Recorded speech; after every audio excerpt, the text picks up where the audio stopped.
মালিক আল্লাহ, বেহেশতের মালিক আল্লাহ, এই পৃথিবীর মালিক আল্লাহ, কাবার মালিক আল্লাহ। আরে ভাই, যেটার মালিক আল্লাহ সেটা কি অন্য কেউ দেওয়ার ক্ষমতা রাখে?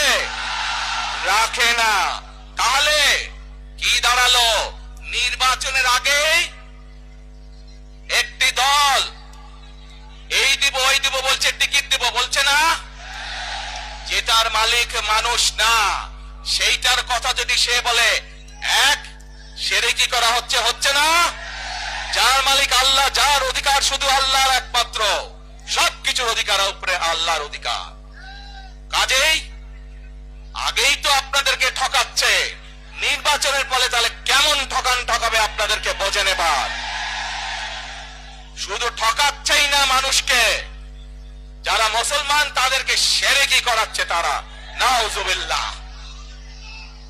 প্রিয় ভাই বোনেরা, কেউ কেউ বলে অমুককে দেখেছি, তমুককে দেখেছি, এবারে একে দেখেন।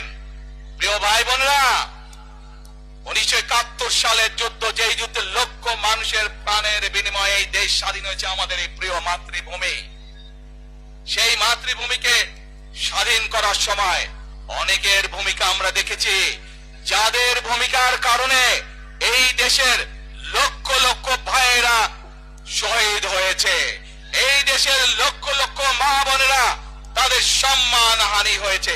কাজে তাদেরকে তো বাংলাদেশের মানুষের মধ্যে দেখেই নিয়েছে। এই কুফরের বিরুদ্ধে, এই হঠকারিতার বিরুদ্ধে, এই মিথ্যার বিরুদ্ধে আমাদেরকে ঐক্যবদ্ধ হতে হবে। আমাদেরকে ওই যে টেক ব্যাক বাংলাদেশে থাকতে হবে।